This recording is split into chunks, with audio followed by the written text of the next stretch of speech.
When it comes to dystopian art, Zdzisław Beksiński is undoubtedly one of the first artists that comes to mind, possessing an imagination that not only captivates but also engulfs anyone who looks at his paintings.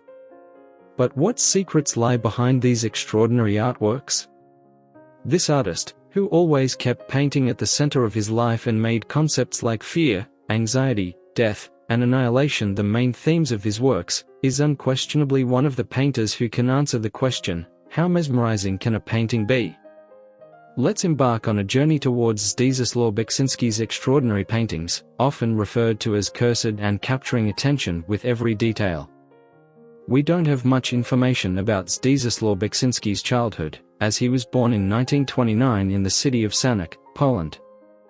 However, the clearest information we have is that he studied architecture at the Kraków University of Technology in 1952 and returned to his birthplace after graduating.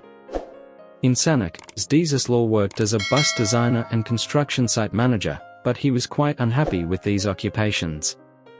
While working, he also dabbled in sculpture and photography, and his works from that period served as a precursor to the style he would later employ in his paintings.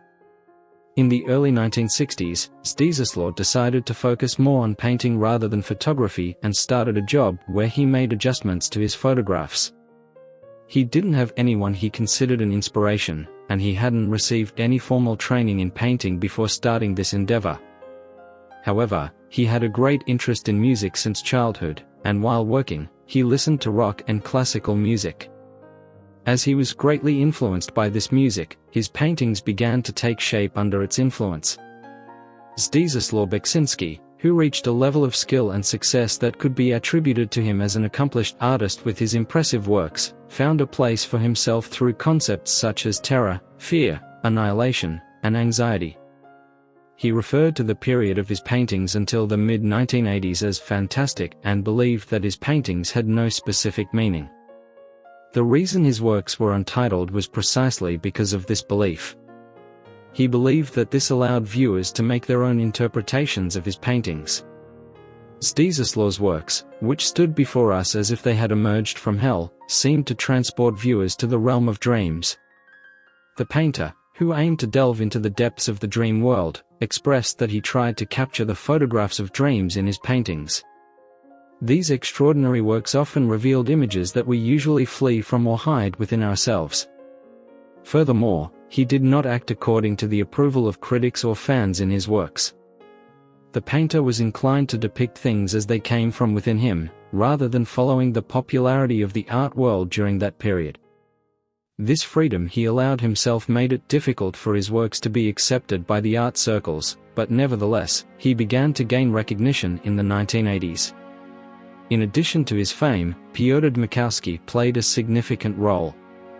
Piotr was instrumental in introducing the painter's works, which he also greatly admired, to the West, including France, Japan, and America.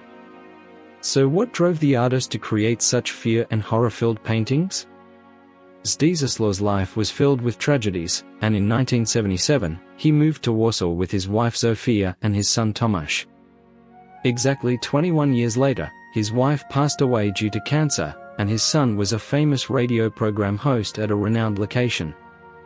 Tomasz, like his father, had a versatile nature and also worked as a music critic and film translator alongside his main profession. However, he committed suicide 1 year after his mother's death, and these 2 consecutive deaths deeply shook the painter.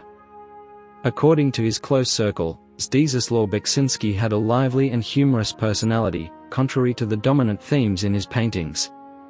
However, his son's suicide left him feeling isolated and caused him to withdraw into himself.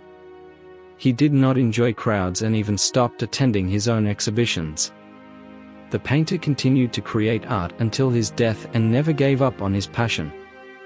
Zdzisław Beksiński, whose death was both shocking and saddening, worked alongside a caregiver who had a son named Robert.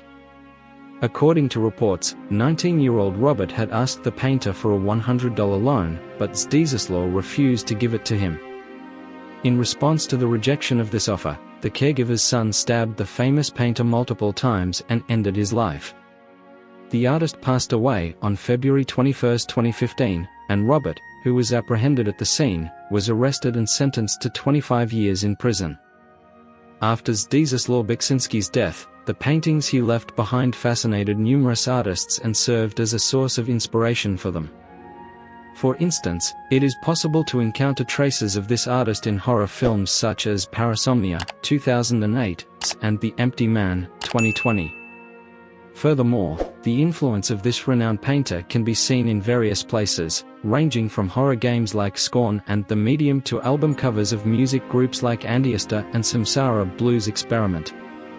To acquire more detailed information about the artist's personal life, you can watch the 2016 film The Last Family.